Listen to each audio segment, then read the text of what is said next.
kita akan belajar tentang highest and best use atau HBU gitu ya. Untuk selanjutnya kita sebut dengan HBU saja. Sekali lagi ini adalah pengulangan gitu ya.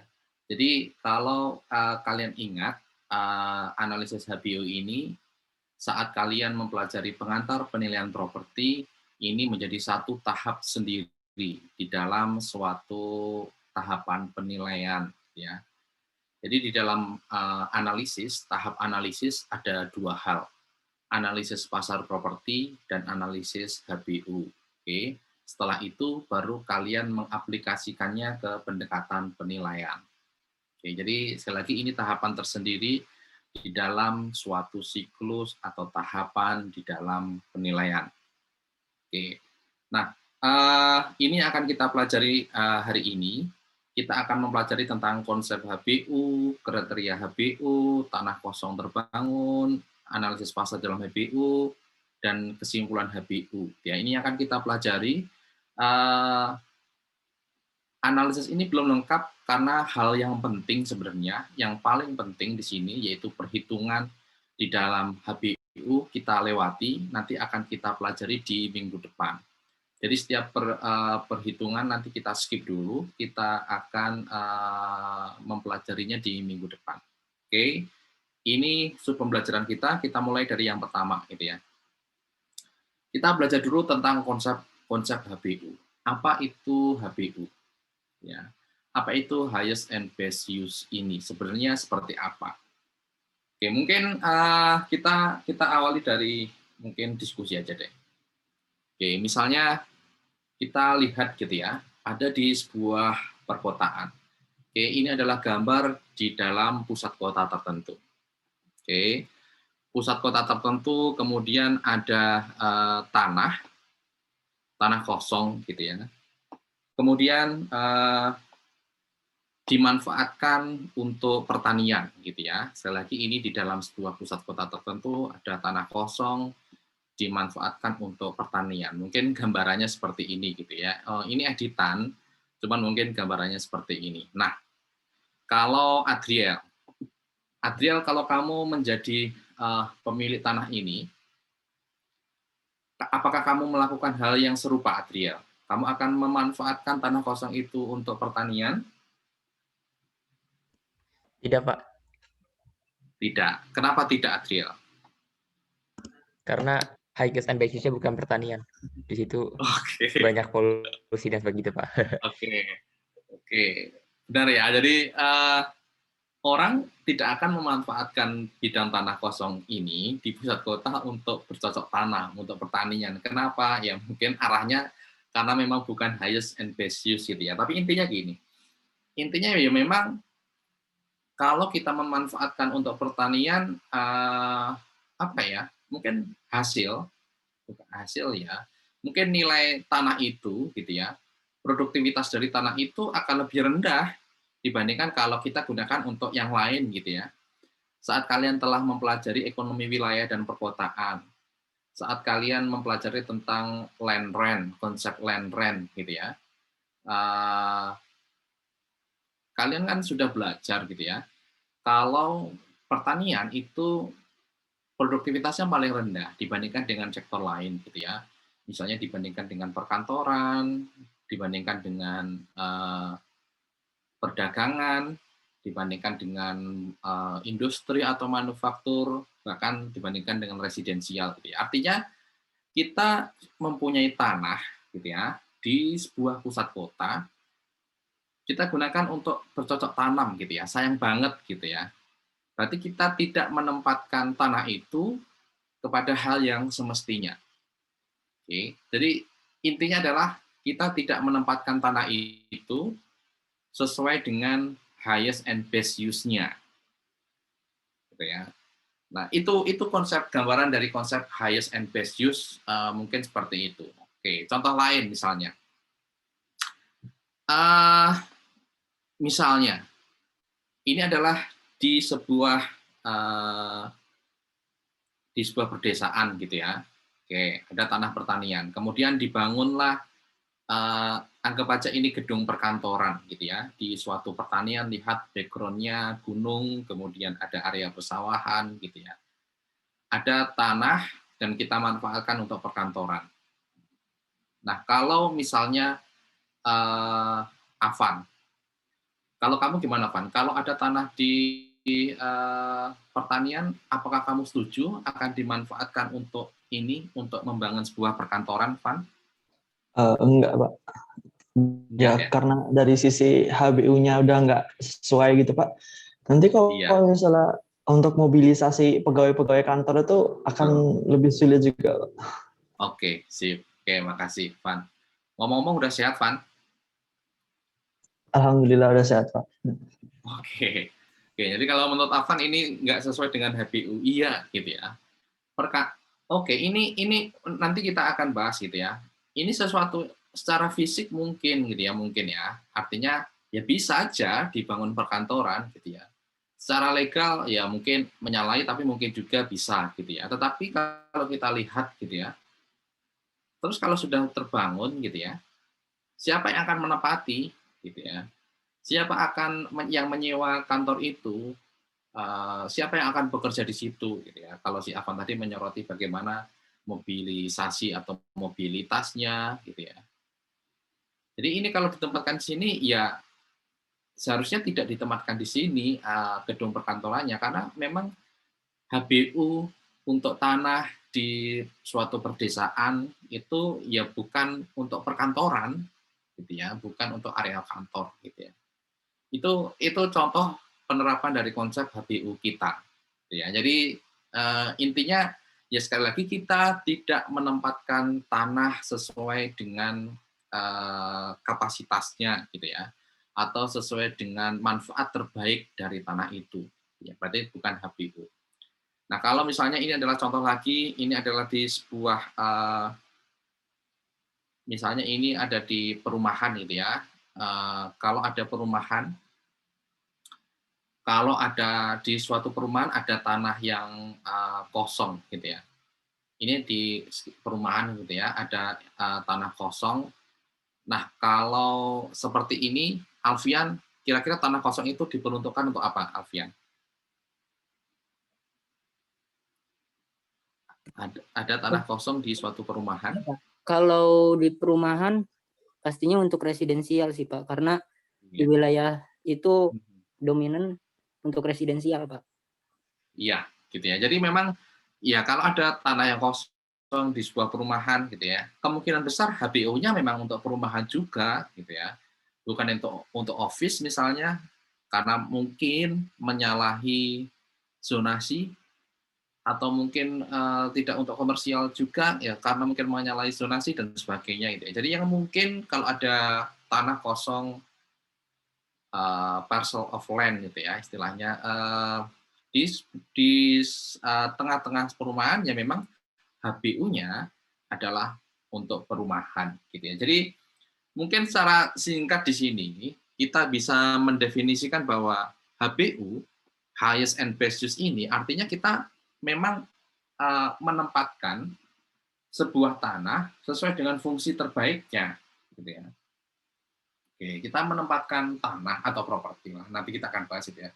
Kita akan menempatkan tanah atau properti sesuai dengan uh, fungsi terbaik dari tanah itu. Gitu ya. Itu artinya analisis HBU, highest and best use.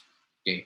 Nah, ini adalah gambaran bagaimana analisis HBU di dalam sebuah penilaian, gitu ya. Kita sudah mempelajari tentang tahapan penilaian, dari kita mendefinisikan masalah, kita menentukan skopnya, kita melakukan pengumpulan data, kita melakukan analisis data, di mana ada dua, analisis pasar dan analisis HBU. Baru setelah itu kita bisa melakukan pendekatan penilaian atau metode penilaian apapun itu, gitu ya. Sales comparison, cost, income, dan sebagainya. Tapi intinya sebelum ke pendekatan penilaian itu, kita perlu melakukan analisis ini. Salah satunya adalah analisis HBU.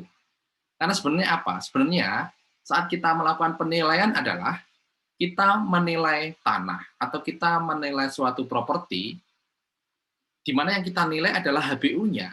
Yang kita nilai adalah highest and best use-nya, gitu ya. Jadi kalau kita HBU yang kita lakukan salah, maka nilai yang kita hasilkan itu juga tidak akan benar, gitu ya. Jadi itu pentingnya HBU, karena sekali lagi bahwa saat kita melakukan penilaian, yang kita nilai adalah penilaian properti, yang kita nilai adalah penilaian terhadap HBU properti itu. Gitu ya. Jadi yang kita lakukan pertama kali adalah kita menentukan HBU-nya dulu dengan benar, gitu ya. Oke, ini yang akan kita pelajari sekarang. Kita mempelajari tentang HBU ini. Nah, ini adalah pengertian highest and best use. Jadi highest and best use itu bisa kita artikan sebagai the reasonably probable use that produce the most benefits and highest land value at any given time. Ya, ini simpulan dari apa yang telah kita pelajari tadi, gitu ya. Oke, jadi HBU ini, highest and best use ini adalah kegunaan yang mungkin. Jadi properti itu mungkin kita gunakan untuk apa saja, gitu ya. Entah itu tanah kosong atau tanah yang sudah ada bangunannya, gitu ya. Tetapi dari hal yang kegunaan yang mungkin tadi, kita ambil manfaat yang terbesar atau akan menghasilkan nilai yang tertinggi, gitu ya. Jadi HBU itu satu, gitu ya. Karena apa? Oke, sebidang tanah bisa digunakan untuk bermacam-macam. Oke, ya bisa aja kita gunakan untuk misalnya tanah seluas 200 meter persegi misalnya. Bisa aja kita jadiin rumah, bisa aja kita jadiin ruko misalnya, bisa saja kita jadiin masjid misalnya, atau gereja gitu ya, tempat ibadah, pura dan sebagainya. Bisa juga jadiin taman kota aja, bisa juga dijadiin Indomaret, Alfamaret dan sebagainya gitu ya. Nah, mungkin semuanya mungkin gitu ya. Tetapi kemudian kita itu mungkin kalau kita tidak memperhatikan zonasi gitu ya. Dari sisi fisik mungkin tanah itu bisa digunakan untuk bermacam-macam itu. Tetapi akhirnya kita akan memilih nih. Karena konsep dari HB hanya adalah highest gitu ya. B-nya adalah best gitu ya. Highest and best ini kita pilih nih dari semuanya yang mungkin tadi, mana yang menghasilkan manfaat terbesar atau menghasilkan nilai tertinggi. Itulah HBU-nya gitu ya. Oke, jadi gambarannya seperti itu. HBU seperti itu. Ini adalah definisi yang baru kalau sebelum direvisi karena dari Appraisal Institute ada definisi yang lain gitu ya. Awalnya definisinya ini, kemudian diralat dengan yang tadi gitu ya. Tapi intinya sama sebenarnya dua definisi ini gitu ya. Cuman mungkin ini akan menghasilkan suatu penafsiran yang berbeda. Awalnya didefinisikan seperti ini. Oke. Reasonably probable and legal use of vacant land or an improved property that is physically possible gitu ya. Dan seterusnya. Bahkan dari sini kita dari definisi ini gitu ya. Di sini reasonably probable bisa diartikan sebagai dua konsep, legally permissible, dan physically possible. Kemudian terminologi appropriate supported artinya ada demand-nya, ada provable demand gitu ya. Nah, tetapi dari semua definisi ini, dari definisi yang saya sampaikan tadi, kita bisa menyarikan 4 kriteria agar kita bisa menganggap sebuah properti, entah itu tanah yang kosong, atau sudah di-improve, artinya sudah terbangun, gitu ya. Ada 4 kriteria yang saya beri warna biru itu, gitu ya. Legal use artinya legally permissible, secara peraturan itu boleh, gitu ya. Physically possible, secara fisik itu mungkin untuk digunakan untuk suatu peruntukan tertentu. Secara finansial itu visible, dan nanti menghasilkan highest value. Jadi ada 4 kriteria ini nanti yang akan kita bahas untuk kita menganggap peruntukan sebuah properti itu telah memenuhi HBU. Ya. Oke, jadi itu konsep yang kita pelajari HBU. Semoga semuanya paham gitu ya, maksud dari highest and best use itu seperti apa. Oke, sebelum saya lanjut, mungkin silakan kalau ada pertanyaan terkait dengan konsep HBU ini seperti apa.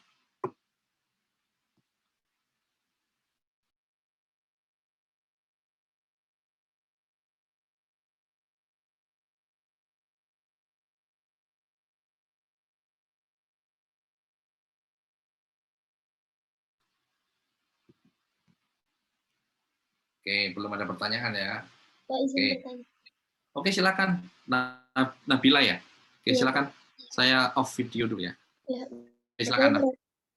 untuk 4 kriteria HBU ini, apakah misalkan sebuah tanah itu harus memenuhi keempatnya, Pak? Atau mungkin gimana kalau misalkan semuanya itu terpenuhi, tapi misalkan fisiknya itu tidak memungkinkan gitu, Pak? Oke. Atau salah satu mungkin, Pak? Oke, Terima kasih. saya bisa menangkap pertanyaan Nabila. Bagaimana kalau keempat keempat kriteria tadi yang saya sebut tadi dimiliki oleh sebuah properti tertentu gitu ya. Mungkin kita secara sederhana kita menganggap suatu tanah yang kosong gitu ya. Bagaimana kalau peruntukan mungkin untuk residensial, membangun rumah tapak, atau mungkin buat Indomaret tadi, atau mungkin buat apa saja, semuanya mungkin gitu ya. Oke. Mungkin itu terjadi, itu adalah kriteria 1, 2, 3 mungkin terjadi. Tetapi Nabila, kita akan lanjut ke kriteria yang keempat, di mana kriteria yang keempat ini kita hanya memilih satu. Gitu ya. Jadi kriteria 4 adalah nanti yang kita sebut dengan maximally productive atau maximum productivity. Kita artinya hanya memilih satu, gitu ya. Jadi oke saja, secara fisik bisa saja dipakai untuk apa saja. Secara legal mungkin oke, secara keuangan financially visible tadi semuanya memungkinkan, gitu ya, memungkinkan untuk financially visible tadi adalah yang kita bisa menggunakan beberapa konsep gitu ya. NPV-nya lebih dari 0, IRR-nya lebih besar daripada rate yang kita tentukan, kemudian misalnya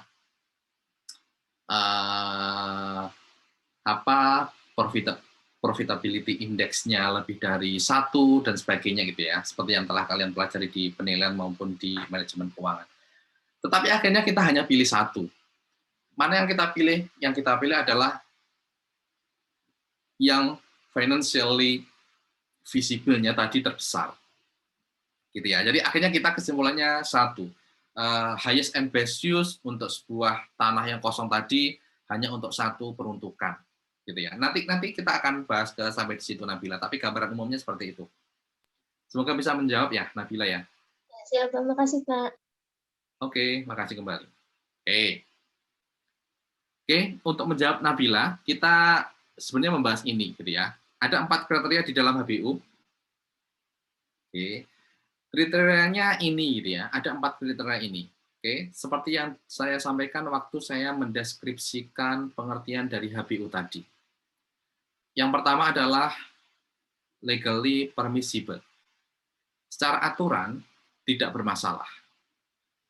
Ya. Aturan terkait dengan penggunaan properti itu apa? Misalnya zonasi. Oke. Mungkin RT RW, rencana tata ruang wilayah. Mungkin rencana detail gitu ya. Mungkin ada KLB, koefisien lantai bangunan. Mungkin KDB, koefisien dasar bangunan. Itu kan ada aturannya sendiri-sendiri tuh di sebuah kota. Mereka mempunyai aturan sendiri-sendiri. Nah, secara aturan tidak bermasalah. Itu kriteria yang pertama gitu ya. Jadi tidak menyalahi aturan-aturan tadi. Itulah legally permissible. Yang kedua adalah tulisannya salah. Physically possible. Artinya ini secara kondisi fisik itu memungkinkan. Kondisi fisik dari tanah itu. Ukuran tanah, kemiringan tanah, topografi tanah, kualitas tanah, dan sebagainya itu memungkinkan untuk peruntukan tertentu.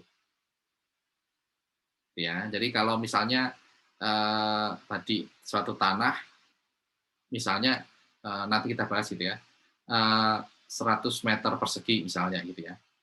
Nah, physically possible 100 meter persegi tadi untuk apa? Untuk rumah, oke, possible gitu ya. Keadaan ukuran tanah, kemiringan dan sebagainya, oke. Untuk hotel misalnya, enggak deh. Kalau untuk hotel physically possible-nya enggak mungkin. Kenapa ukuran 100 meter persegi kalau untuk hotel terlalu kecil misalnya gitu ya. Atau kalau untuk di tingkat gimana? Misalnya ya tingkat tetap saja nanti ada batasan legally misalnya tadi terkait dengan koefisien lantai bangunan tadi misalnya gitu ya. Oke, jadi intinya sekali lagi kalau physically possible ini terkait dengan kondisi fisik dari tanah itu, memungkinkan peruntukan tertentu atau tidak gitu ya. Yang ketiga adalah financially feasible, ini terkait dengan keuangan. Apakah menguntungkan atau tidak. Oke. Baru kemudian kita ke tahapan berikutnya, kriteria selanjutnya yang kita pertimbangkan adalah maximally productive atau maksimal productivity gitu ya. Ya kita pilih yang paling tinggi gitu ya. Jadi HBU di sini sekali lagi merupakan pilihan penggunaan, pilihan peruntukan tanah yang memenuhi 3 kriteria pertama. Oke, 3 kriteria pertama memenuhi dan kita pilih satu yang terbaik gitu ya. Itulah analisis highest and best use. Oke, sekali lagi 3 kriteria itu terpenuhi. Oke. Baru kemudian kita pilih satu yang terbaik. Oke. Kita bahas satu persatu secara singkat. Oke, kriteria-kriteria tadi gitu ya. Legally permissible. Peruntukan tanah dan atau ada bangunannya gitu ya. Itu sesuai dengan ketentuan zonasi. Sesuai dengan rencana tata ruang, baik sifatnya umum, RT/RW maupun khusus gitu ya, rencana detail atau rencana teknik. Sesuai juga dengan koefisien lantai bangunan, sesuai juga dengan koefisien dasar bangunan. Oke, jadi mungkin di sini yang belum terlihat, yang belum mungkin masih belum banyak kita dengar adalah koefisien lantai bangunan gitu ya. Koefisien lantai bangunan ini adalah perbandingan antara luas bangunan dengan luas tanah. Di setiap provinsi atau bahkan di setiap kota itu mempunyai aturannya sendiri. Berapa luas lantai bangunan maksimalnya? Berapa koefisien lantai bangunan maksimalnya gitu ya. Mungkin hanya 2, sekian, mungkin 3 dan sebagainya. Ini nanti konsekuensinya adalah berapa tinggi lantai yang bisa dibangun di suatu tempat tertentu gitu ya. Oke, itu ada aturannya. Itu tidak boleh dilanggar. Kemudian koefisien dasar bangunan. Ini adalah perbandingan antara luas bangunan lantai pertama dengan luas tanah gitu ya. Ini nanti konsepnya adalah kita perlu menyediakan ruang terbuka hijau dan yang lain-lain gitu ya. Artinya tidak semuanya tertutup tanah dan sebagainya. Tapi intinya ini adalah peraturan-peraturan yang harus kita pahami saat kita menilai analisis HBU. Intinya kita harus lolos ini dulu, baru kita bisa lolos ke berikutnya gitu ya. Sebenarnya antara legally sama physically bisa dilakukan berbarengan gitu ya. Maksudnya bisa saling mendahului mana yang dilakukan berbarengan. Tapi sebelum kita melakukan analisis finansial, sebelum kita menentukan HBU, ini harus lolos dulu gitu ya. Syarat legalnya ini harus lolos dulu, terutama yang paling sangat berpengaruh adalah terkait dengan zonasi. Oke, nanti akan kita bahas zonasi itu seperti apa gitu ya. Tapi itu inti dari legally permissible. Harus sesuai dengan peraturan di wilayah tersebut. Yang kedua adalah physically possible. Jadi peruntukan tanah tadi itu memungkinkan dilihat dari fisik gitu ya. Ukuran tanah, bentuk tanah, topografi, kualitas tanah dan sebagainya. Oke, harus memenuhi dulu dari sisi fisik gitu ya. Karena misalnya luas tanah gitu ya kita tidak, misalnya luasnya cuma 100 meter ya tadi misalnya sebagai contoh gitu ya kita tidak bisa membuat itu peruntukannya untuk hotel, peruntukannya untuk mall dan sebagainya gitu ya. Dari sisi fisik harus kita lihat dulu, oke, ukuran tanah, untuk tanah topografi, untuk tanah yang miring misalnya, mungkin nggak kalau dibangun rumah misalnya, mungkin nggak kalau dibangun peruntukan yang lain gitu ya. Oke, nanti kita akan ada kasus-kasus yang lain. Nanti akan kita lihat. Kalau financially visible, ini artinya peruntukan tadi menguntungkan secara keuangan dengan mempertimbangkan manfaat yang akan diperoleh, biaya yang dikeluarkan, dan tingkat risiko. Tingkat risiko nanti hubungannya dengan rate gitu ya, capitalization rate dan sebagainya. Oke. Nanti ukurannya akan kita menggunakan berbagai ukuran, tapi ini akan secara detail kita akan pelajari di pertemuan yang akan datang terkait dengan financially visible ini. Kita pahami dulu konsepnya, gambaran umumnya, tetapi sekali lagi untuk financially visible ini akan kita pelajari di minggu depan, gitu ya. Karena minggu depan kita secara khusus mempelajari hitungan-hitungan ini. Nah, yang terakhir adalah maximally productive, artinya ketiganya memenuhi, kita pilih yang satu. Inilah konsep highest and best tadi, gitu ya. Oke, sekarang kita detailkan nih. Nah, tadi saya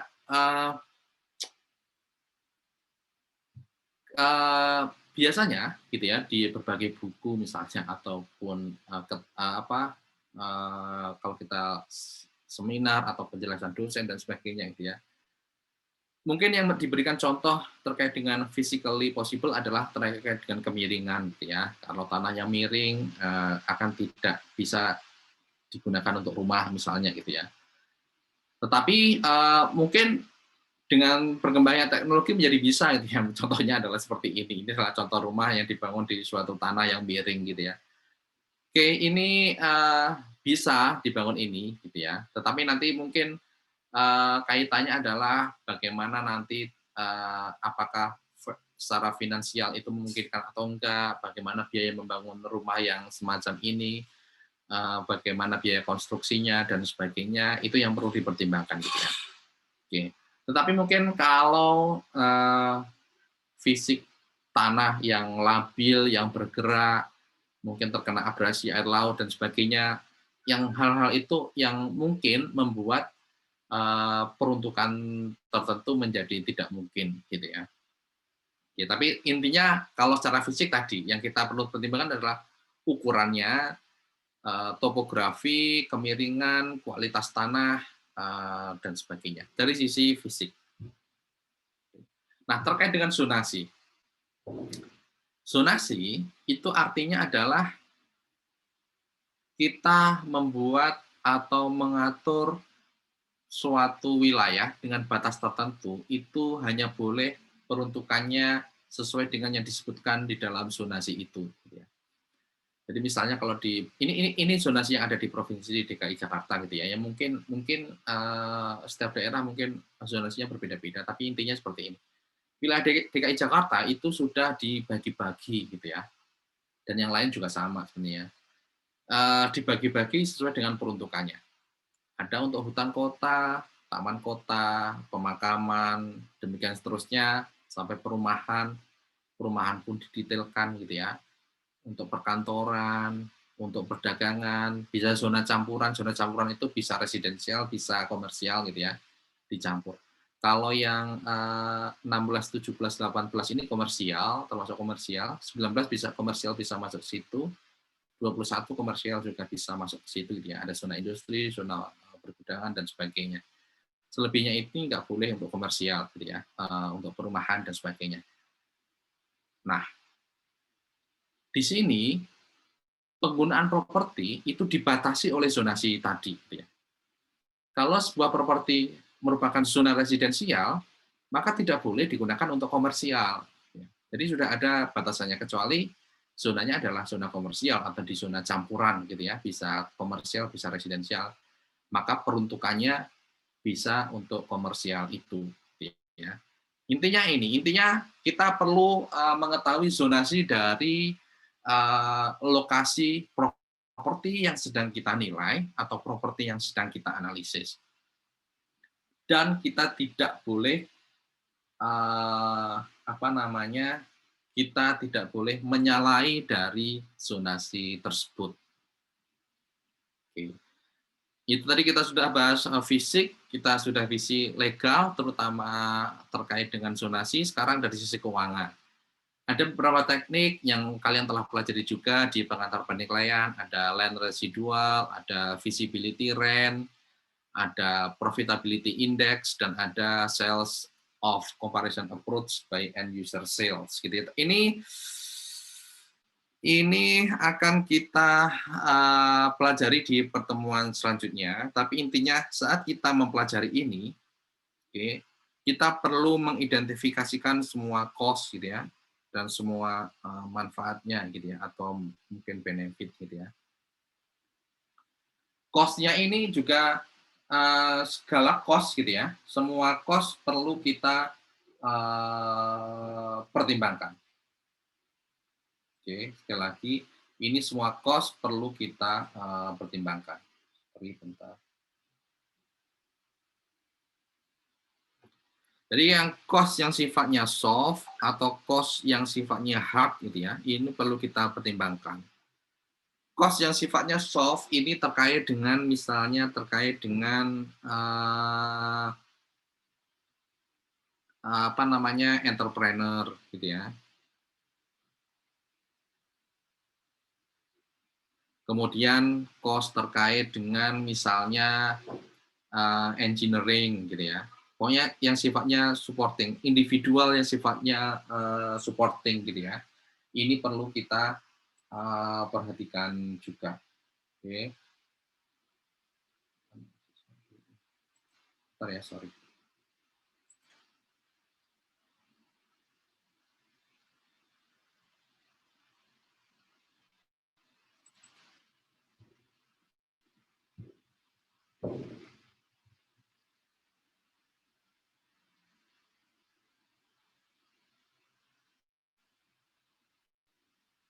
Oke, kita sampai mana tadi? Oh tadi, sorry. Intinya kita semua cost perlu kita pertimbangkan, baik itu soft cost maupun hard cost. Soft cost ini sifatnya dia supporting gitu ya, entrepreneur, kemudian engineering, kemudian arsitek gitu ya, kemudian dari sisi manajemen dan sebagainya. Oke, kalau hard ini ya yang cost yang untuk sifatnya hard gitu ya, utama gitu ya. Misalnya cost yang terkait dengan building, termasuk izinnya gitu ya, permit, land acquisition, dan sebagainya gitu ya. Intinya gitu. Intinya semua cost perlu kita pertimbangkan di sini. Baik yang sifatnya penunjang, soft cost, misalnya dari arsitek, manajemen, engineering, entrepreneur, ataupun yang dari hard gitu ya, pembangunan gedung itu sendiri, akuisisi tanah, izin, mendirikan bangunan, dan sebagainya. Itu sifatnya hard gitu ya. Ini perlu kita pertimbangkan juga. Oke, nanti cara detail bagaimana kita akan menganalisis keuangan dan menentukan sebuah peruntukan itu visible atau tidak, sekali lagi akan kita tunda dulu, kita akan pelajari di minggu depan. Oke, intinya seperti ini. Oke, intinya menyambung apa yang disampaikan oleh Nabila tadi. Intinya kriteria 1, 2, dan 3 harus terpenuhi. Mungkin kalau kita lihat di diagram Venn seperti ini gitu ya, harus memenuhi legal, physical, dan financial. Oke, jadi yang warna biru ini. Oke. Dari yang warna biru ini, kemudian kita tentukan mana yang ini yang highest return-nya, gitu ya. Sehingga ini merupakan kriteria yang keempat, maximum productivity. Oke. Jadi ada 4 kriteria itu. 3 kriteria pertama itu harus terpenuhi, kemudian kita pilih 1 di mana itu yang menghasilkan highest return atau yang kita sebut dengan maximum productivity tadi. Gitu ya, intinya seperti itu. Atau mungkin kalau kita gambar seperti ini. Oke, kita dari sebuah properti kita seleksi dulu deh. Dari sisi physical possibility, oke, kita seleksi. Kemudian kita seleksi lagi legal permissibility, ini akan berkurang lagi peruntukan properti yang mungkin berkurang. Kemudian kita lihat dari financial feasibility, ini akan berkurang lagi peruntukannya, lebih spesifik lagi. Kemudian baru kita pilih satu maksimum productivity, dapatlah satu peruntukan yang tertinggi dan terbaik atau highest and best use tadi, gitu ya. Jadi alurnya seperti itu. Oke, kita saring dulu peruntukan-peruntukan secara fisik seperti apa, kita saring dari sisi legal, kita saring dari financial feasibility, dan kita pilih satu yang memberikan highest return tadi. Dapatlah kita HBU atau highest and best use tadi. Mungkin gambarannya seperti ini. Misalnya ada tanah nih 800 meter persegi, mungkin di suatu tempat lah gitu ya, karena hanya contoh gitu ya. Oke, tanah ini kosong. Pertanyaan adalah apa HBU untuk tanah ini gitu ya. Kita lihat satu persatu. Dari sisi fisik, 800 meter persegi bisa apa saja ya, bisa bermacam-macam. Rumah tinggal, apartemen, rumah susun, tempat ibadah, hotel, pabrik, sekolah, semuanya kita saring. Oke, mana yang memungkinkan dengan tanah seluas itu, kondisi fisiknya seperti itu, kualitas tanahnya, topografinya dan sebagainya, gitu ya. Mana yang memungkinkan, oke, untuk hal-hal ini. Misalnya kalau tanahnya nggak rata, ya mungkin susah kalau digunakan untuk golf misalnya, atau untuk stadion olahraga nggak bisa gitu ya, dan yang lain-lain gitu ya. Atau kalau luas tanahnya terlalu sempit misalnya, ya nggak bisa buat golf, nggak bisa untuk hotel dan sebagainya gitu ya. Intinya kita lihat dari sisi fisik, kita lihat dari sisi fisik. Kemudian kita pilih nih, secara fisik mana yang memungkinkan. Oke.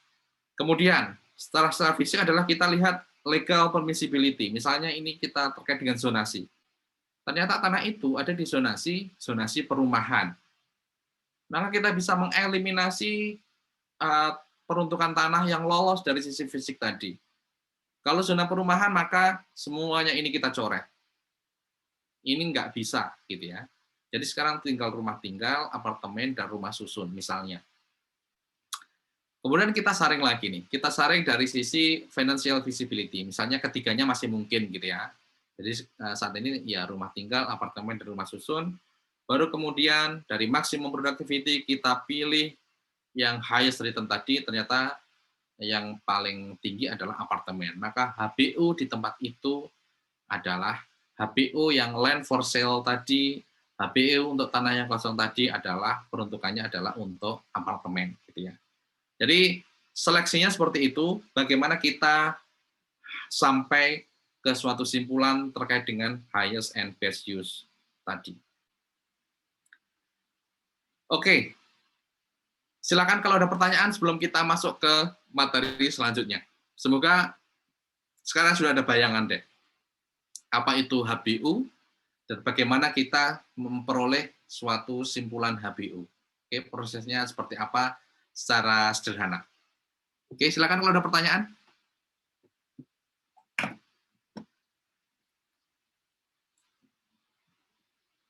Pak, izin bertanya lagi, Pak. Oke, silakan Nabila. Pak, kalau misalkan ada tanah yang sudah dibangun rumah, nah secara fisik dia sudah memungkinkan. Nah, secara legal Pak, misalkan dia tidak memenuhi KDB dan KLB-nya, tapi kalau zonasi memang untuk residensial, itu apakah kita bisa langsung menyimpulkan dia itu tidak HBU, Pak? Oke, misalnya tanah sudah ada rumahnya gitu ya, tapi sebenarnya dia menyalahi dari sisi legal gitu ya. Apakah kita bisa menyimpulkan bahwa itu sudah tidak memenuhi HBU-nya gitu ya? Oke, nanti sebenarnya kita akan membahas gitu ya, bagaimana kalau tanahnya tadi kan sebenarnya asumsi kita adalah tanah itu adalah tanah kosong gitu ya. Jadi kita mencari semua alternatif, kita pilih mana peruntukannya. Nanti setelah ini kita akan bahas kalau tanah itu sudah tidak kosong, sudah improve gitu ya, istilahnya. Apa yang kita bisa lakukan gitu ya. Salah satu metodenya adalah kita anggap itu sebagai tanah yang kosong dan sebagainya gitu ya. Tapi ke pertanyaan Nabila tadi, apakah kita bisa menyimpulkan kalau itu tidak HBU? Iya, gitu ya. Karena kita ini ya, kita agak susah kalau bicara ini di Indonesia gitu ya.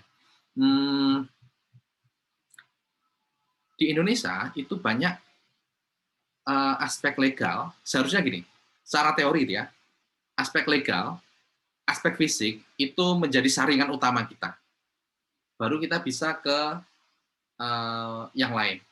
Jadi kalau ini tidak memenuhi, ya berarti tidak HBU. Termasuk dari pertanyaan Nabila tadi, seharusnya tidak, kalau tidak memenuhi aspek legal, seharusnya bukan HBU gitu ya.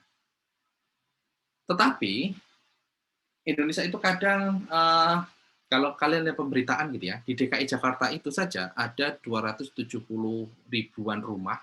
Kalau saya lupa berapa angka persisnya gitu ya. Di atas 200 ribu gitu ya. 200 ribu rumah yang tidak sesuai dengan HBU-nya.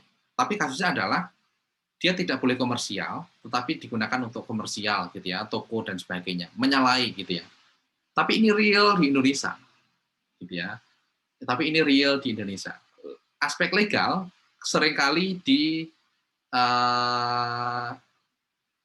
dilanggar. Itu hanya dari zonasi gitu ya. Kita belum bicara tentang koefisien baik dasar maupun lantai gitu ya, bangunan gitu ya. Kita belum bicara itu. Kita hanya dari zonasi saja masih banyak dilanggar. Termasuk kalau kalian lihat Hotel Mulia kalau nggak salah ya, saya lupa. Nanti kalian cari di internet gitu ya, mungkin gitu ya, Hotel Mulia gitu ya. Seharusnya zonasinya adalah zonasi hijau, lahan hijau yang tidak boleh digunakan untuk rumah ataupun komersial, tetapi ada hotel di situ gitu ya. Oke, misalnya sebagai contoh gitu ya. Nah, itulah kondisi kita gitu ya. Tapi secara teori seharusnya selagi aspek fisik dilanggar, aspek legal dilanggar, ya itu bukan HBU-nya. Ya. Kalau dari pertanyaan Nabila tadi, yaitu seharusnya bukan HBU-nya, bukan highest and best use-nya. Walaupun pada praktiknya aspek legalnya tadi seringkali dilanggar. Gitu ya. Tapi kita bicara yang konsep yang wajar aja deh, konsep yang seharusnya saja deh, gitu ya. Kalau ada pelanggaran terkait dengan aspek legal, seharusnya bukan HBU. Mungkin seperti itu Nabila, semoga menjawab.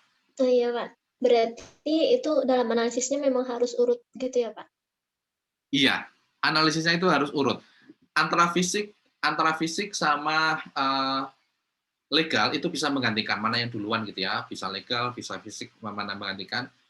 Tapi setelah itu baru kita ke financial feasibility. Karena financial feasibility itu perlu pemikirannya mendalam gitu ya, untuk peruntukan cost-nya seperti apa, manfaatnya seperti apa. Kalau kita lakukan secara keseluruhan, secara duluan, kita akan menganalisis banyak sekali gitu ya. Harapannya setelah tersaring dari fisik, kemudian tersaring dengan legal tadi, maka analisis aspek keuangan yang kita lakukan itu menjadi lebih sedikit gitu ya, lebih terbatas lah. Peruntukannya menjadi semakin menyempit. Oke, jadi urut-urutannya seperti itu. Legal fisik ini bisa menggantikan. Kalau ini sudah memenuhi yang kita sebut dengan reasonable tadi gitu ya, baru kita melakukan analisis finansial. Oke. Analisis finansial mungkin ada beberapa yang memenuhi, beberapa tidak. Dari yang memenuhi tadi, mana yang tertinggi, itulah HBU-nya. Oke, dari kategori maksimum productivity tadi. Oke, mungkin seperti itu Nabila. Iya Bapak, terima kasih Bapak. Oke. What time is it? Jam 3.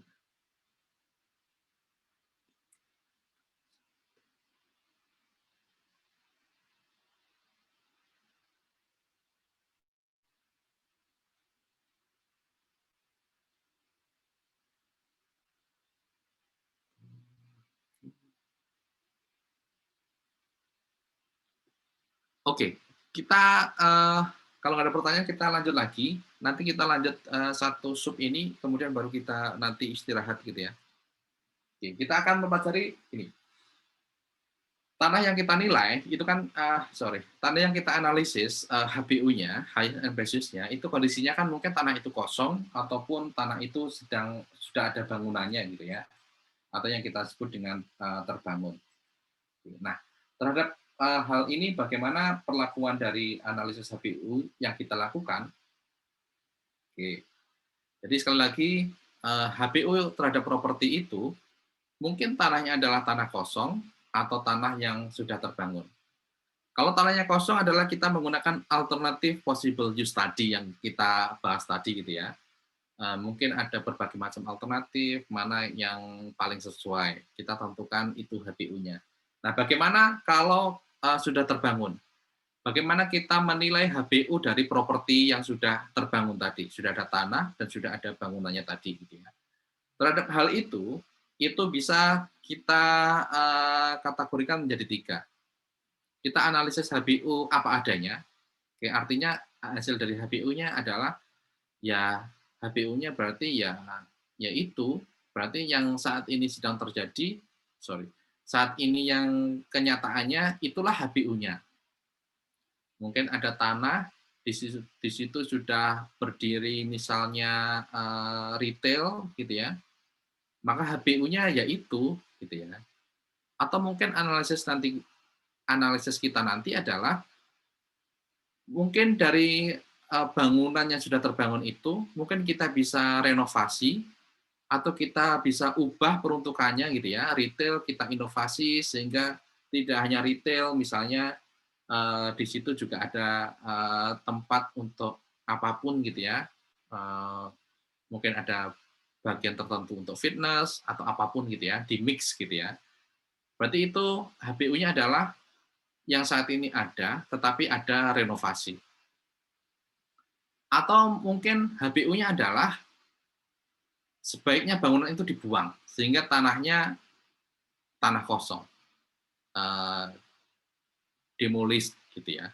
Jadi memang kayaknya HBU-nya ya udah dibuang aja menjadi tanah kosong, itu HBU-nya, baru kita anggap itu sebagai tanah yang kosong. Oke, ini ada beberapa nanti opsi dari analisis HBU-nya seperti itu. Oke, kalau untuk yang tanah yang kosong, maka HBU-nya adalah ya kita mempertimbangkan berbagai alternatif penggunaan tanah tadi, gitu ya. Nah, kalau sudah terbangun, maka skenarionya adalah yang pertama, tanah itu kita anggap kosong. Oke, as if vacant, as though vacant. Oke, dianggap kosong. Dalam artian mungkin bangunan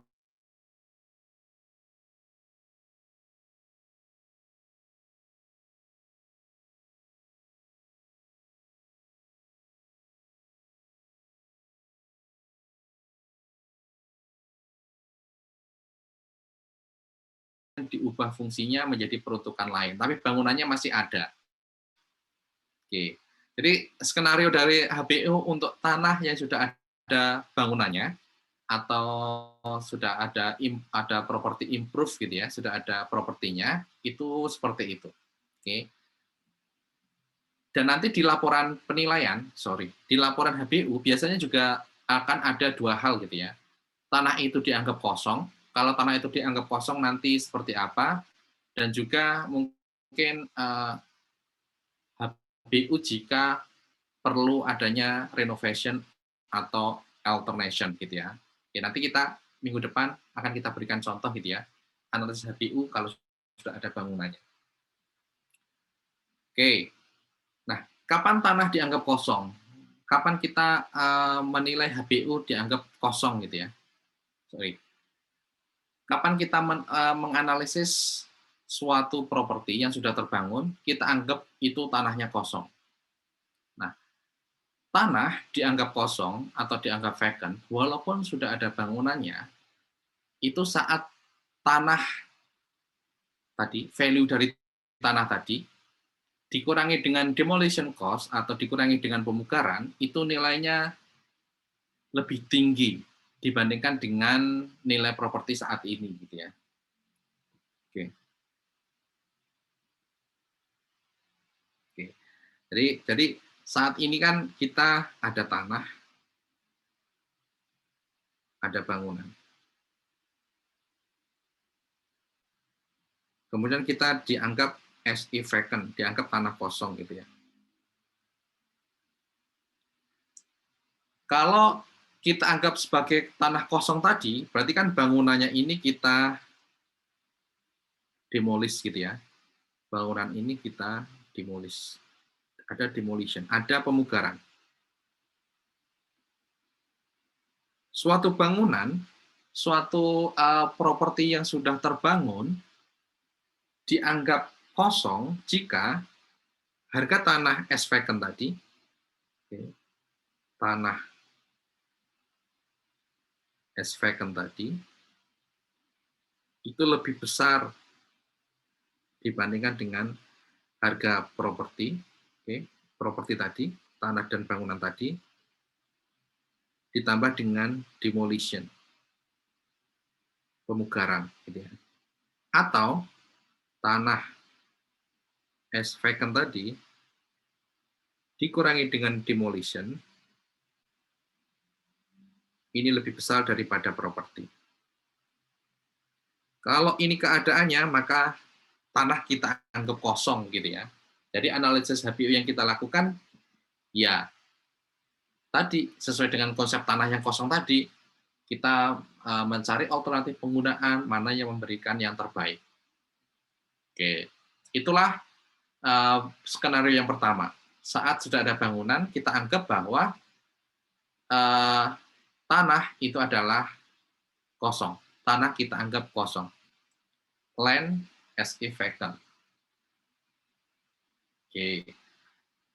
Nah, kalau sebaliknya, kalau tidak seperti itu, artinya saat kita lihat gitu ya, setelah kita nilai,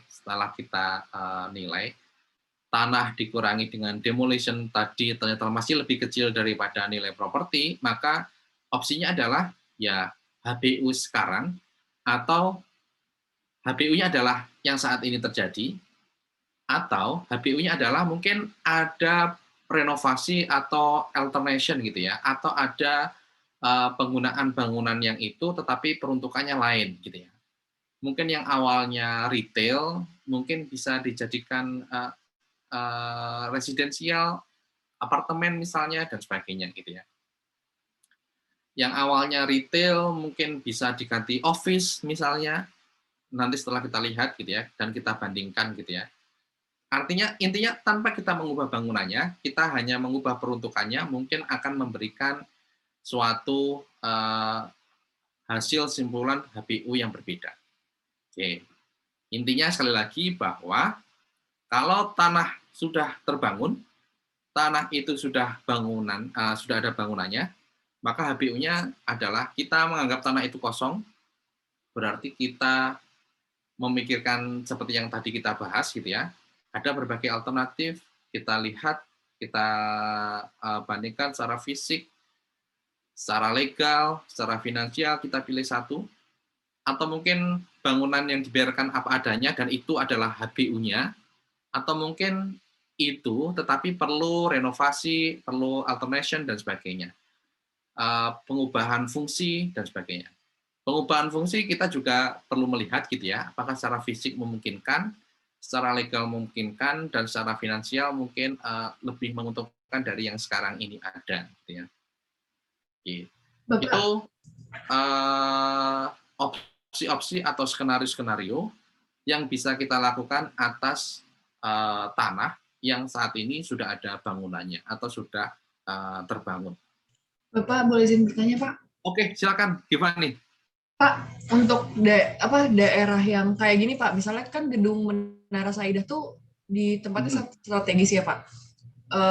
Ibaratnya kalau seharusnya dia bisa jadi gedung perkantoran dan lain sebagainya kan, Pak. Nah, tapi karena ada katanya sebenarnya kalau secara ilmiah gedung itu cukup miring ya, Pak, 5 derajat kalau nggak salah. Jadi dia tidak begitu kokoh. Nah, tapi terlepas dari hal itu kan Menara Saidah juga tidak ditinggali karena terlalu banyak kisah-kisah di baliknya gitu, Pak. Nah, sebenarnya kalau kita melakukan penilaian terhadap Menara Saidah, jatuhnya kita mengasumsikan bahwa dia tanah kosong atau gimana ya Pak? Karena mengingat kondisi dia berada di tengah-tengah pusat kota gitu. Terima kasih Pak. Oke. Misalnya gini, pertanyaan adalah terkait dengan Menara Saidah.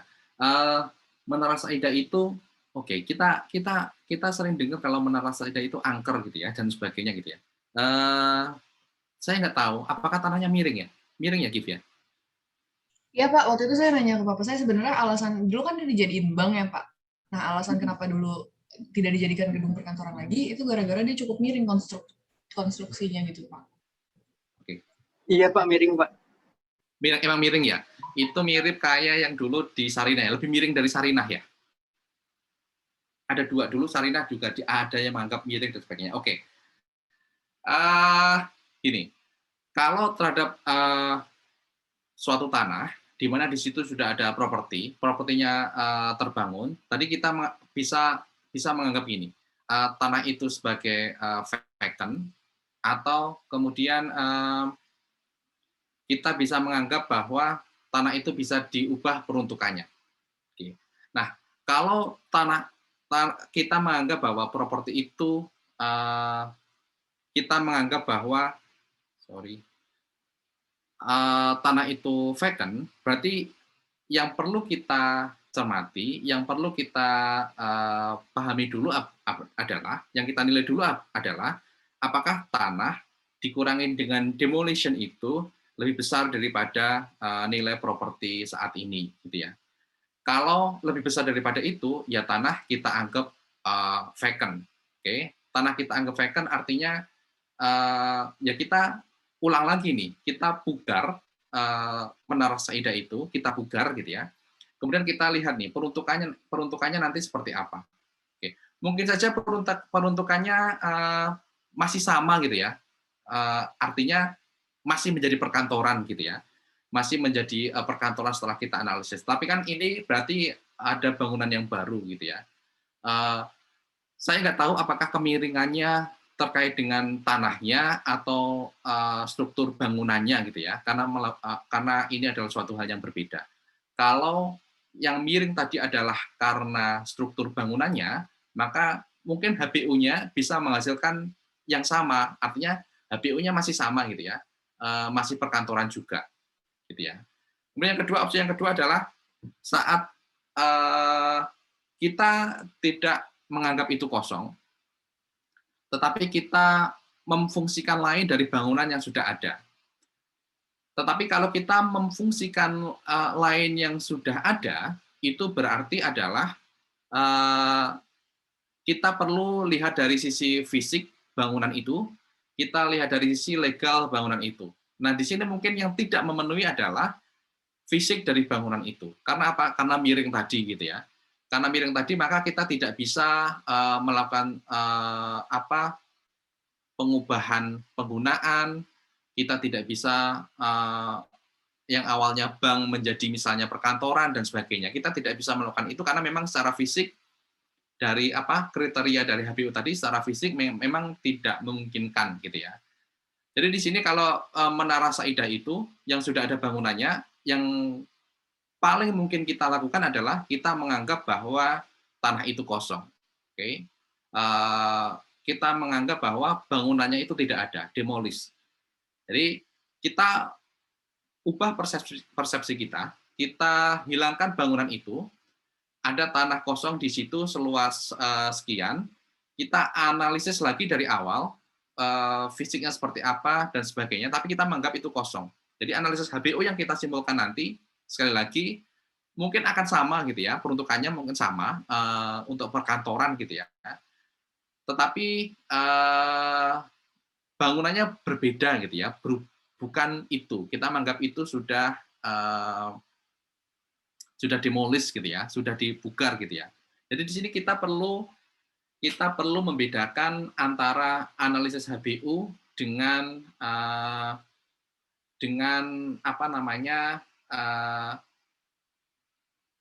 present value dari nilai yang dihasilkan gitu ya. HBU kalau kita anggap tanah adalah suatu yang vacant, yang kosong, kita keluarkan dulu bangunannya, kita tidak mikir bangunannya, kita anggap itu kosong, baru kemudian kita analisis peruntukannya, gitu ya. Mungkin seperti itu, Gif. Jadi kalau diminta untuk menganalisis HBU dari Menara Saidah, paling memungkinkan adalah kita menganggap itu kosong. Artinya kita menganggap tanah itu belum ada peruntukannya. Karena kalau kita mengambil opsi yang lain, renovasi ataupun alternation gitu ya, kita mengubah peruntukannya, kita akan menyalahi prinsip tadi, secara fisik possible atau enggak. Karena yang bangunannya yang miring tadi. Oke, mungkin ada info, Gif. Kemiringan itu tanahnya atau bangunannya? Coba saya cari tahu dulu ya, Pak. Ya, tapi intinya gitu. Intinya adalah paling memungkinkan adalah kita menganggap itu kosong dan kita tentukan lagi mana yang peruntukan yang highest and best tadi. Mungkin seperti itu, Gif. Oh iya. Oh, ternyata yang miring gedungnya, Pak, di tahun 2003. Gedungnya ya. Oke. Jadi kalau gedung, opsi yang lain, opsi yang kedua tadi, opsi di mana kita menganggap saat ini yang terbaik, ataupun saat ini ataupun kita bisa melakukan renovasi ataupun alternation, pengubahan peruntukan, itu menjadi yang tidak mungkin kita lakukan gitu ya. Jadi yang mungkin dari informasi terbatas yang saya dapat ini, yang paling mungkin adalah saat kita menentukan HBU-nya adalah ya kita menganggap itu sebagai vacant gitu ya. Kita menganggap itu sebagai tanah yang kosong. Mungkin itu, Gif. Oke, siap Bapak. Makasih, Pak. Oke, sip. Ada pertanyaan lagi? Oke. Gini. Sebagian besar gitu ya, HBU atas tanah yang sudah terbangun adalah current use, gitu ya. Kenapa yang HBU yang sebagian besar adalah current use? Mungkin current use atau current use dengan alternation, gitu ya. Current use dengan pengubahan peruntukan atau ada renovasi dan sebagainya. Karena saat kita mengubah peruntukan, artinya kita membongkar bangunan itu, kemudian kita mengubah peruntukan untuk suatu hal yang lain, maka kita perlu mempertimbangkan construction cost, kita juga mempertimbangkan income yang hilang selama conversion itu, gitu ya. Misalnya gini, misalnya saat ini adalah properti kita nilainya seperti ini, gitu ya, sudah terbangun, properti kita seperti ini. Tetapi padahal kalau properti itu peruntukannya hal yang berbeda, nilainya adalah lebih besar. Oke. Tetapi kalau kita mengubah ke properti yang lain, oke, kita ubah yang awalnya sebelah kanan ini, kita ubah ke yang sebelah kiri ini, kita perlu juga mempertimbangkan construction cost-nya.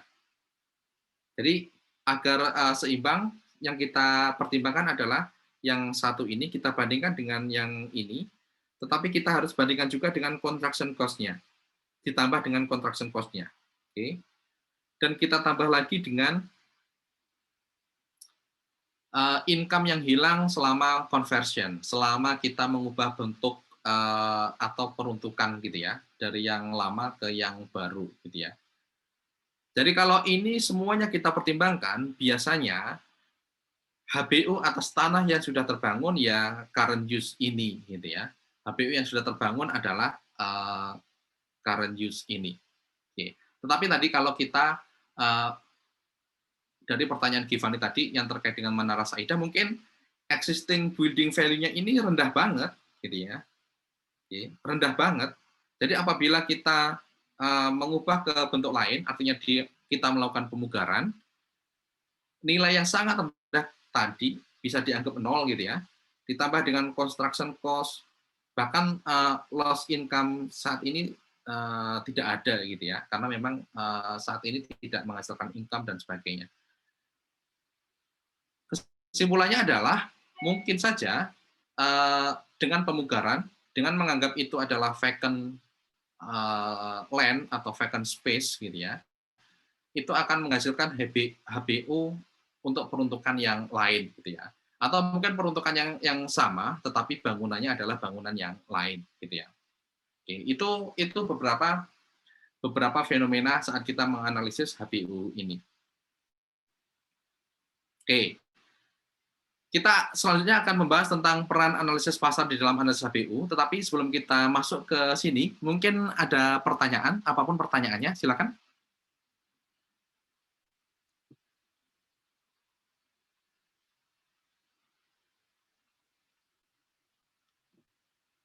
Oke, kalau nggak ada pertanyaan, kita break dulu ya. Kita break 15 menit, kita kembali 3.35 untuk kita melanjutkan ke peran analisis pasar dalam analisis HPU ini. Sekaligus nanti kita akan ke terakhir, simpulan HPU itu apa saja, dan kita latihan soal. Oke, kita break sampai 3.35. Ya, Pak. Oke, sip.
Kemudian kalau kita gambarkan seperti ini, dalam sebuah rumah, analisis pasar itu menjadi pondasi gitu ya. Ada property analysis, ada location analysis, market analysis, dan marketability analysis menjadi fondasi. Fondasi dari highest and best use. Oke. Dan nanti highest and best use analysis tadi itu sekaligus sebagai fondasi dari pendekatan penilaian yang akan kita lakukan, yang akan kita bahas 2 pertemuan lagi gitu ya.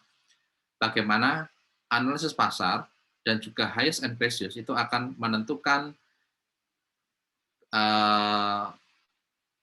berbagai hal dalam pendekatan pasar, gitu ya. Selecting comparable sales, adjustment, rent and occupancy, termasuk obsolescence, gitu ya. Ini akan berguna saat kita melakukan pendekatan penilaian. Selecting comparable sales and rents, ini nanti akan terkait dengan pendekatan pasar, termasuk adjustment, ini juga analisis pendekatan pasar, rent dan okupansi nanti terkait dengan pendekatan pendapatan, dan obsolescence nanti terkait dengan pendekatan biaya yang akan kita lakukan dalam pendekatan pasar. Oke, jadi itu sekali lagi fungsi dari analisis HBU untuk penilaian nanti akan menentukan sekali lagi selecting comparable sales dan rents, kemudian adjustment terhadap comparable itu ini terkait dengan pendekatan pasar, rent dan okupansi terkait dengan pendekatan pendapatan, dan property obsolescence ini terkait dengan pendekatan biaya. Oke, nah hasil dari simpulan HBU nanti yang kita lakukan itu harus menjawab 3 hal. Oke, menjawab apa saja? Menjawab yang pertama adalah physical use. Penggunaan atas properti yang dianalisis secara spesifik. Oke, jadi properti yang kita analisis nanti akan digunakan untuk apa? Itu harus dijawab di dalam analisis HBU. Kemudian timing for use. Kapan mulai digunakan?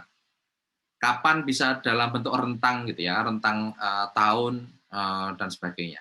Atau perkiraan okupansi akan dimulai gitu ya. Itu timing perlu kita sampaikan juga di analisis HBU.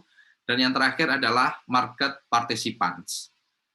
Market participants ini terkait dengan siapa user dari peruntukan properti kita nanti. Misalnya residensial, siapa usernya? Siapa yang akan siapa yang akan memanfaatkan residensial? Kalau mungkin peruntukan dari properti yang kita analisis, tanah yang kita analisis untuk retail, untuk Indomaret misalnya, siapa yang nanti akan memanfaatkan Indomaret? Siapa usernya? Nah, selain user, dalam market participants mungkin kita bisa juga cantumkan buyer-nya. Buyer itu yang membeli properti, itu siapa gitu ya. Untuk retail misalnya, siapa yang akan jual beli retail itu? Apakah untuk spekulan ataukah untuk yang lain misalnya gitu ya. Itu juga perlu kita identifikasi. Oke. Jadi sekali lagi untuk market participants terdiri dari user dan juga buyer. User itu pengguna gitu ya, pengguna dari properti itu siapa, kalau buyer ya pembeli dari properti. Oke, kita sudah membahas ini panjang lebar, perbedaan antara user dan buyer. Oke, gitu ya. Itu 2 hal yang kita pelajari, peran analisis pasar properti di dalam analisis HBU itu seperti apa, dan juga simpulan dari HBU paling enggak memuat 3 hal ini.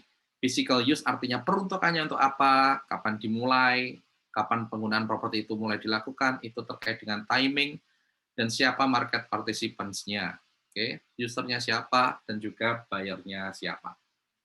Oke, silakan kalau ada pertanyaan. Selanjutnya kita akan latihan soal dari UAS periode sebelumnya. Biar kalian dapat gambaran UAS periode sebelumnya seperti apa, dan apakah kalian bisa menjawab ini atau tidak.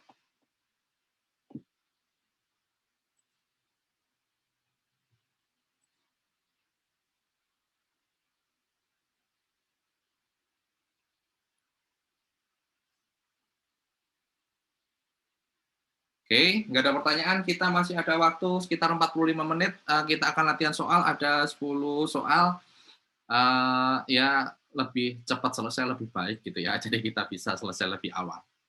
Oke, kita mulai satu persatu.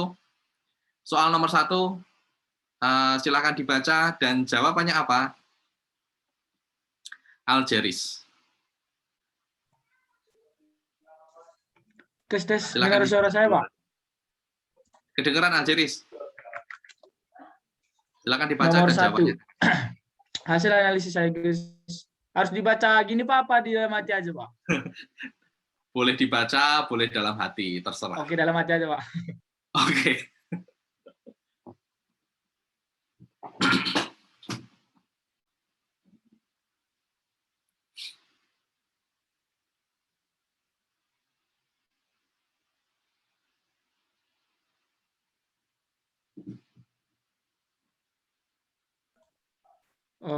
Jawabannya Jawabannya apa? dodol, Pak. Menurut saya. Belum. Oke, silakan dibaca lagi.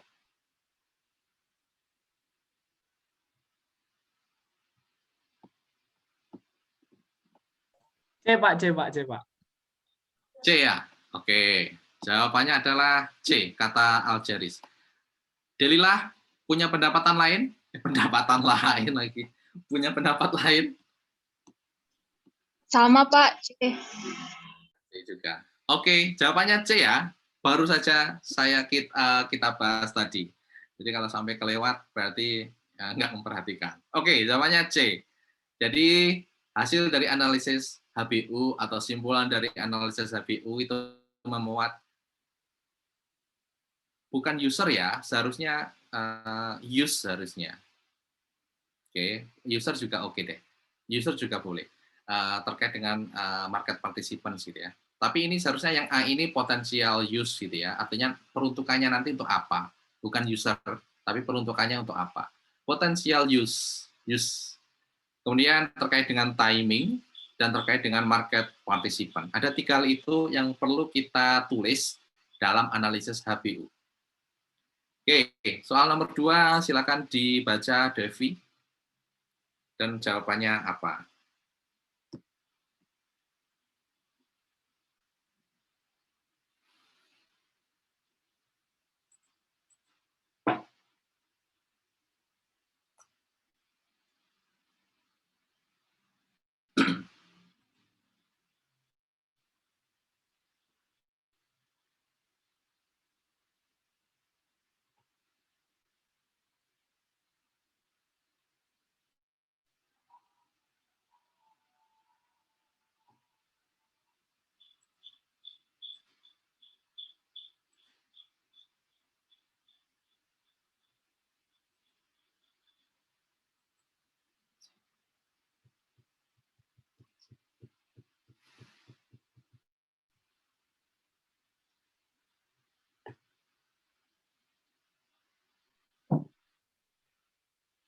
Yang D, Pak. Yang D. Oke, penggunaan perpres itu harus dengan peraturan setempat. Oke, Doni? Sama juga, Pak, yang D, Pak. Yang mana? Yang D, Pak, D. Doni, Yang Pak. D juga, oke. Oke, jawabannya yang D ya, karena ini terkait dengan tadi legally permissible atau enggak gitu ya. Jadi ini yang perlu kita pertimbangkan sesuai dengan peraturan atau enggak. Oke, next. Oke.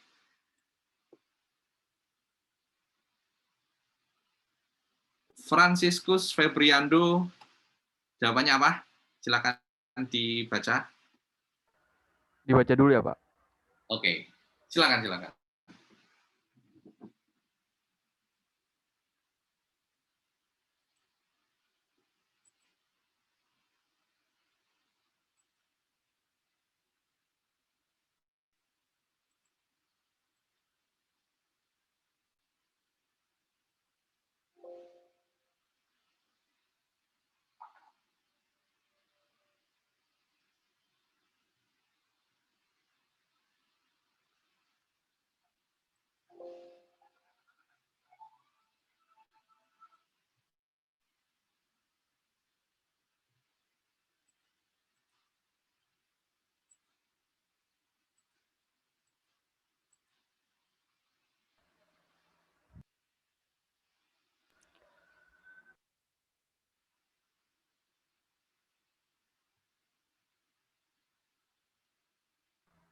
Yang A, Pak.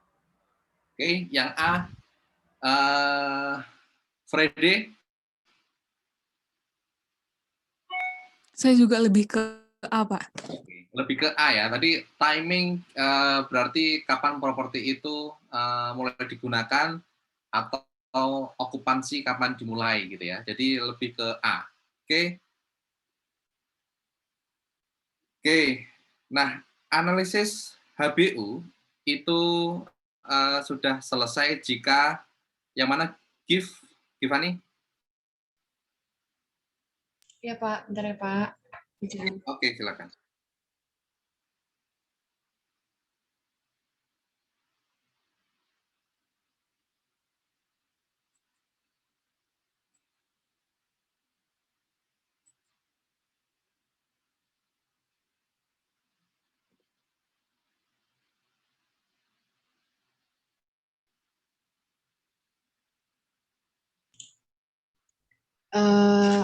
Sebenarnya antara A sama C Pak kayaknya, tapi kayaknya C aja deh Pak.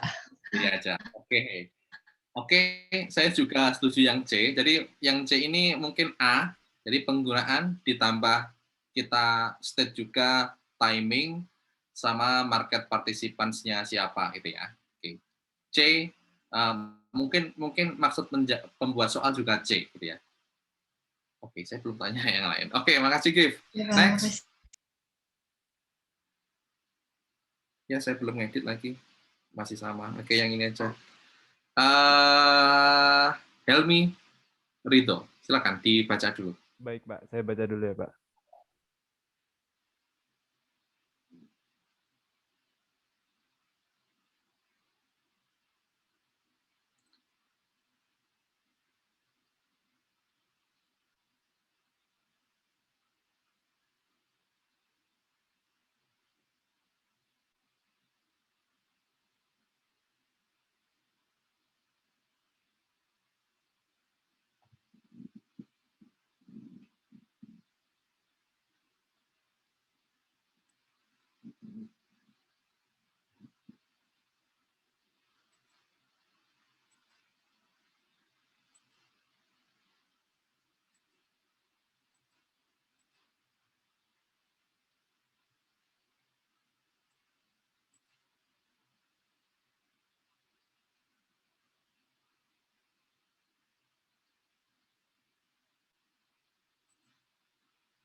Sepertinya A, Pak.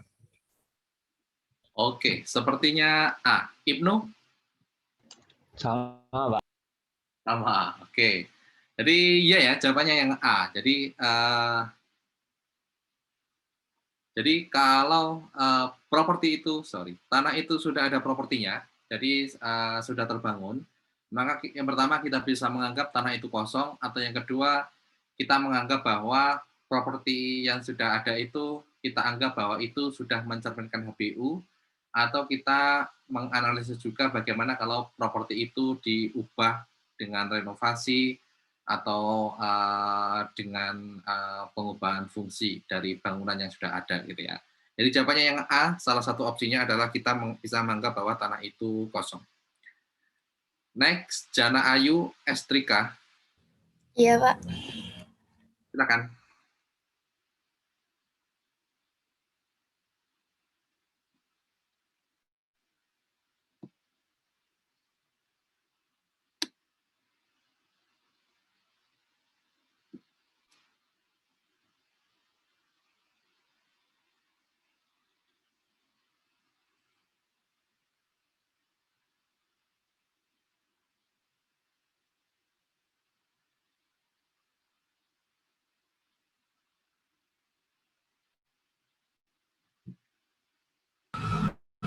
Yang D bukan ya, Pak? Aturan pemandangan mendukung. Oh, sorry. Perundangan. Oh. Berarti yang A. Secara finansial bila dilaksanakan harusnya bisa menguntungkan, bukan, Pak? Oke. Oke. Secara finansial bisa dilaksanakan di sini sama artinya dengan menguntungkan. secara finansial menguntungkan. Berarti B ya, Pak? B. Yang B. Oke. Kriterianya apa saja? Tadi saya tanya siapa ya? Ada legally permissible, physically possible, financial feasible, sama maksimal produktif. Oke, gitu ya. Ada 4 kriteria itu. Yang A ini maksudnya adalah yang financially visible gitu ya. Secara keuangan menguntungkan. Yang C ini artinya ini maksudnya adalah physically possible, secara fisik yang memungkinkan. Yang D ini yang legal gitu ya. Yang B yang keuntungan yang stabil ini yang nggak ada. Oke, yang nggak perlu stabil, semakin lama semakin menaik, oke itu ya. Jadi yang A yang bukan adalah yang B. Gitu ya. Next.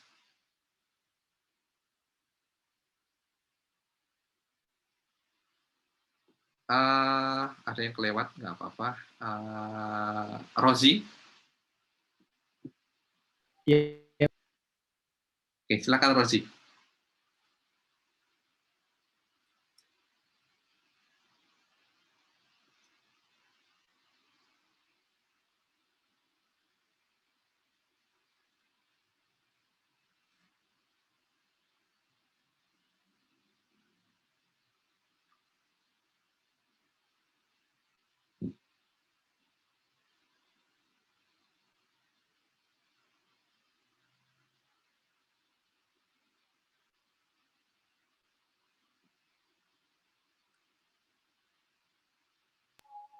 Jawabannya D ya, Pak? Jawabannya yang D. Oke. Hilal? D, Pak. D juga. Ya. Oke. Isran? Yang D juga, Pak. Yang D juga. Oke. Oke, jawabannya yang D ya. Benar, jawabannya yang D. Jadi highest and best use, seperti yang saya sampaikan tadi, itu akan membantu penilai dalam menentukan data pembanding. Saat kita menganalisis highest best and best use, artinya kita menentukan ini properti kita, itu peruntukannya untuk apa. Kalau hasilnya adalah untuk retail, yang kita carikan pembanding, ya retail juga, gitu ya. Jadi ini akan menentukan pembanding apa yang kita gunakan, gitu ya. Jadi jawabannya adalah yang D. Soal nomor 10, Rozak, silakan.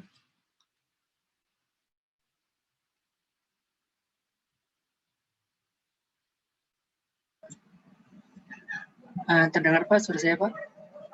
Kedengaran? Oke. Dalam melakukan analisis highest and best use untuk membangun rumah tinggal yang menjadi komponen yang termasuk soft cost adalah seperti berikut ini, kecuali biaya izin mendirikan bangunan, Pak. Yang A ya, oke. Ya. Oke.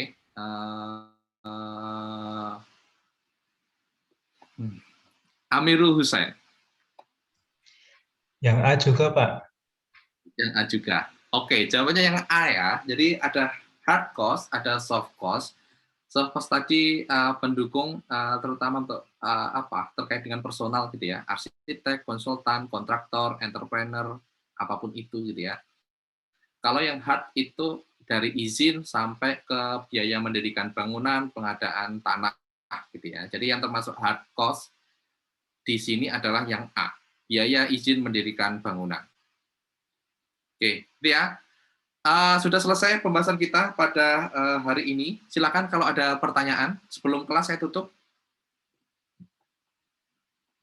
Izin bertanya, Pak. Oke, siapa ya? Sorry. Raihan, Pak. Oh, Raihan. Silakan Raihan. Jadi, gini Pak, kemarin untuk tugas UTS PPR-nya kebetulan kita udah ada buat analisis HBU, Pak. Terus Sorry, tugas apa? Sorry. tugas UTS. Untuk mata kuliah apa? PPR, Pak. Apa itu? PPIMK PPR itu penilaian properti residensial, Pak. Oh gitu. Itu tugasnya adalah HBU juga ya? Iya, jadi Oke. tapi kan kita masih agak kebingungan Oke, gitu, silakan. Pak. Saya. Silakan. Nah, dari analisis finansialnya itu kalau misal kita kayak di suatu properti itu bisa kita kayak mencocokkan misal jadi rumah tinggal atau kos-kosan gitu kan, Pak? Iya. Atau mungkin jadi warung gitu. Nah, kalau semisal jadi rumah tinggal itu kan nggak ada analisis produktivitasnya ya, Pak. Itu kira-kira gimana kalau dari segi finansialnya, Pak? Soalnya kalau kemarin saya agak sedikit Oke, kurang jadi paham. Makasih, oke. Pak. Jadi oke. Saya mencoba menangkap pertanyaannya adalah jadi untuk rumah tinggal bagaimana kita melakukan analisis finansial gitu ya? Iya, Pak, benar, Pak. Oke. Jadi saya baru tahu ya kalau UTS kemarin adalah HBU. Karena apa? Karena tugas kita nanti juga HBU gitu ya. Jadi nanti mungkin agak beda gitu ya. Tapi intinya ya HBU tadi. Sebelum saya menjawab, mungkin kalau HBU yang ada di UTS itu soalnya seperti apa? Apakah propertinya sudah ditentukan atau seperti apa? Propertinya rumah tinggal Rumah pribadi, Pak. sendiri, Pak, ya. Rumah sendiri. Iya, Pak. Rumah sendiri Bukan dan analisis HBU rumah sendiri, Pak. analisis HBU atas rumah sendiri. Tapi dari finansial aja atau dari yang lain juga? Dari semua, Pak. HBU sama analisis produktivitas. Maksudnya kita juga dari fisik, dari sisi legal, dari sisi semuanya? Semua, iya. Itu semuanya ya? Itu dianalisis juga? Oke. Dari rumah kita, opsinya, kalau pertanyaan dari UTS, opsinya apa saja? Nggak ada, Pak. Kayak kita membuat opsi sendiri gitu. Oh, membuat opsi sendiri. Apakah untuk kos-kosan, apakah untuk yang lain gitu ya? Ya, sekiranya menurut kita pas aja. Oke.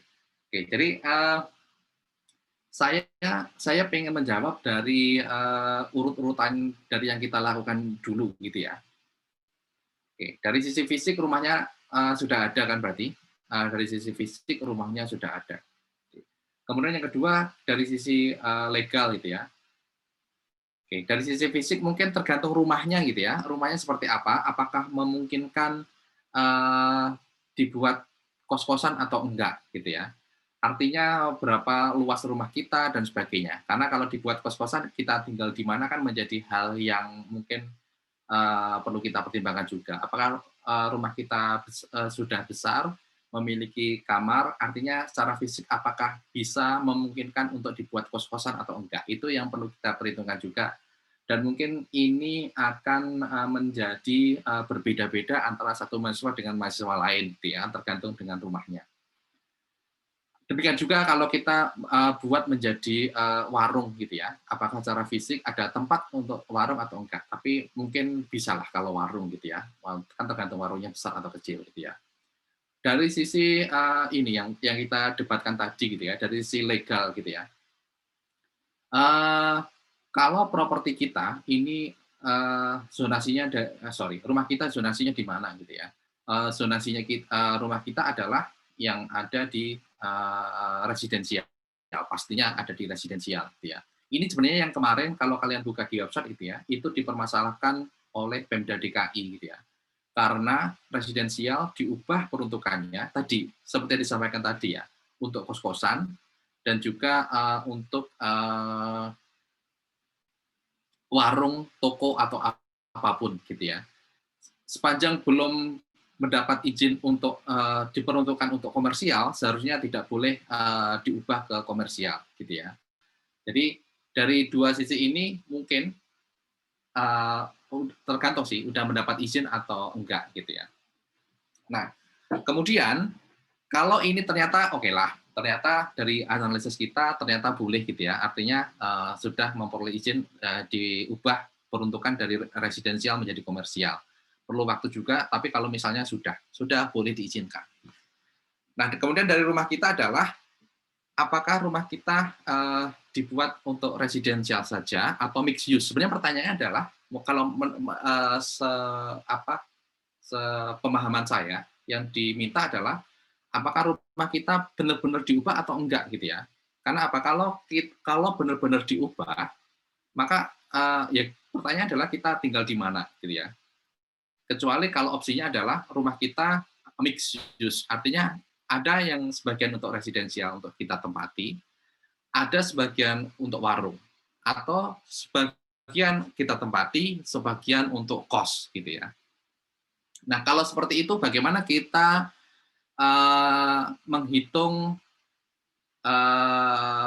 dari sisi financial profitability, dari financial visibility-nya seperti apa? Ini yang nanti akan kita bahas nggak kita bahas, tapi nanti kita singgung gitu ya. Nanti detailnya kalian baca di bukunya Funding itu ada gitu ya. Artinya kita opsi bangunan tadi kita ubah peruntukannya. Oke. Bangunan yang awalnya residensial kita ubah menjadi sebagian warung, atau ini opsi yang pertama. Opsi yang kedua adalah bangunan yang sebagian kita ubah menjadi residensial, sebagian untuk warung, atau bangunan sebagian untuk kos, atau kombinasi. Ada sebagian untuk rumah, ada sebagian untuk warung, ada sebagian untuk kos. Oke. Tapi sekali lagi, ini harus kita lihat dari sisi fisiknya dulu. Memungkinkan atau enggak gitu ya. Oke.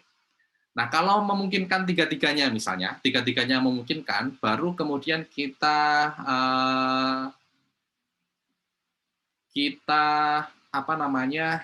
hitung financial visibility-nya.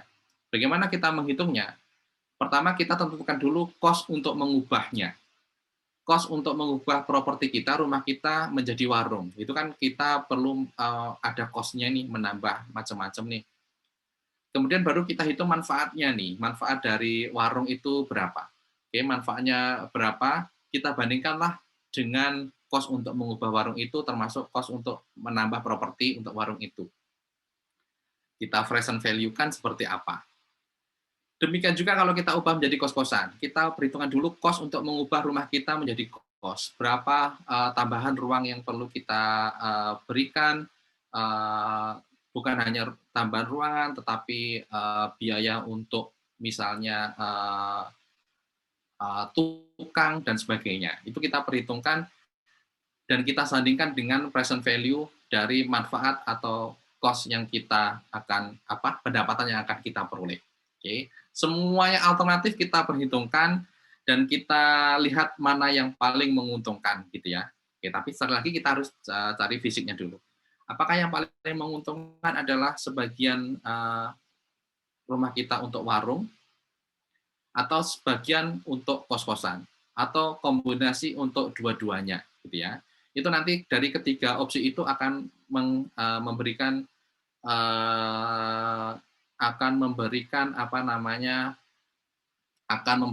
mungkin perhitungan yang berbeda-beda. Dan ada satu hal lagi yang mungkin akan sulit untuk mengkuantifikasi gitu ya. Bagaimana kepuasan kita akan hilang kalau rumah kita menjadi semakin sempit gitu ya. Itu yang mungkin sulit untuk mengkuantifikasi. Sulit untuk mengkuantifikasi berarti biasanya dinihilkan. Jadi yang perlu kita pertimbangkan tadi, apakah secara fisik awalnya adalah apakah secara fisik tadi rumah kita bisa enggak dibagi-bagi seperti itu. Sebagian untuk tempat tinggal kita, sebagian untuk sebagian untuk tempat tinggal kita, sebagian untuk warung, sebagian untuk properti. Atau mungkin opsi yang lain adalah semuanya diperuntukkan untuk warung, semuanya diperuntukkan untuk properti, kita pindah dari rumah itu. Nah, di sini yang perlu kita bandingkan apa? Yang kita bandingkan adalah manfaat yang kita peroleh dari warung, manfaat yang kita peroleh dari kos-kosan, dengan biaya yang kita keluarkan karena kita menyewa tempat yang baru, gitu ya. Mungkin saja lebih menguntungkan kalau kita keluar. Karena apa? Ternyata tempat kita itu ternyata strategis gitu ya. Oke, Oke, harga kosnya mahal. Kita bisa mencari tempat yang sama, semuanya sama gitu ya, kondisi rumahnya sama misalnya, tetapi dengan biaya yang lebih sedikit gitu ya. Jadi ada berbagai macam alternatif itu yang perlu kita pertimbangkan dan kita nilai satu persatu sehingga kita bisa memperoleh highest and best use.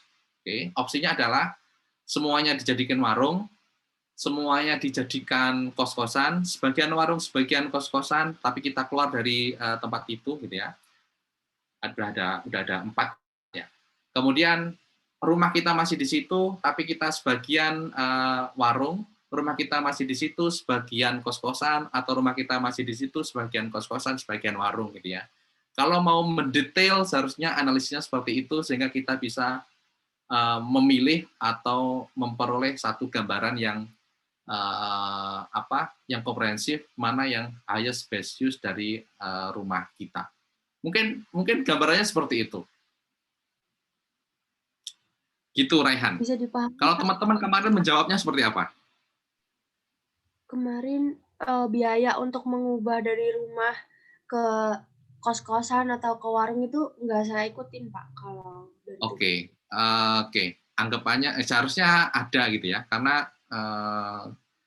tapi analisisnya saya sebenarnya pengen menggali gini loh. Karena kemungkinan ada tugas seperti itu untuk mata kuliah kita gitu ya, HBU gitu ya. Ya tapi nggak apa-apa sih, nanti kita hasilnya akan sama gitu ya. Tapi dari cara menjawabnya kemarin yang mirip-mirip seperti itu ya. Atau di dalam mata kuliah analisis komersial membahas HBU juga? residensial, Pak. Iya, sorry. Residensial ya. Membahas HBU juga. Highest and best use juga. Cuman sekilas gitu, Pak. Oh, sekilas juga ya. Bukan satu kali pertemuan gitu ya, misalnya. Oke. Iya, satu kali dosennya? pertemuan cuman. Oke. Residensial? Dosennya Pak Heri. Pak Heri. Dari Puspa ya? Pusdikat Pajak? Kurang tahu juga. Kurang tahu, Pak. Oke, tapi gambarannya seperti itu, Raihan dan teman-teman yang lain gitu ya. Mungkin tergantung analisis kita gitu ya. Nanti kita akan mempelajari bahwa kita di beberapa hal nanti kita akan banyak melakukan asumsi dan kita akan tahu bahwa asumsi yang berbeda sedikit aja nanti akan menghasilkan sesuatu yang berbeda juga gitu ya. Oke, mungkin seperti itu, Rehan, semoga menjawab ya, dan teman-teman yang lain gitu ya. Masih banyak, Pak. Oke, sama-sama. Yang lain mungkin ada pertanyaan? Oke, nggak ada pertanyaan. Kalau nggak ada pertanyaan, kelas saya tutup ya. Kelas saya tutup, saya kemarin mau presentasi, tetapi setelah melihat materi dan melihat jam kita, sepertinya nggak memungkinkan, jadi saya cancel deh. Kita nggak ada presentasi dan nggak ada tugas itu gitu ya. Tugasnya nanti tugasnya nanti masih sama. Tugasnya kita nanti masih sama. Kita melakukan analisis HBU dengan properti yang telah kalian dapat waktu kemarin tugas kemarin gitu ya. Itu properti HBU-nya apa? Intinya seperti itu. Oke. Tanah yang kosong yang kalian lihat kemarin itu HBU-nya seperti apa. Oke, tugasnya nanti seperti itu, dikumpulkan nanti sebelum UTS gitu ya. Oke, tapi sebelum situ mungkin kita akan pertemuan lagi, di pertemuan yang akan datang secara spesifik kita akan mempelajari bagaimana menghitung HBU itu. Oke, mungkin seperti itu. Kalau nggak ada pertanyaan lagi, kelas saya tutup, masih ada 15 menit bonus buat kalian gitu ya. Selamat sore semuanya, Assalamualaikum warahmatullahi wabarakatuh. Waalaikumsalam warahmatullahi wabarakatuh. Selamat sore, Pak. Terima kasih, Pak. Oke, saya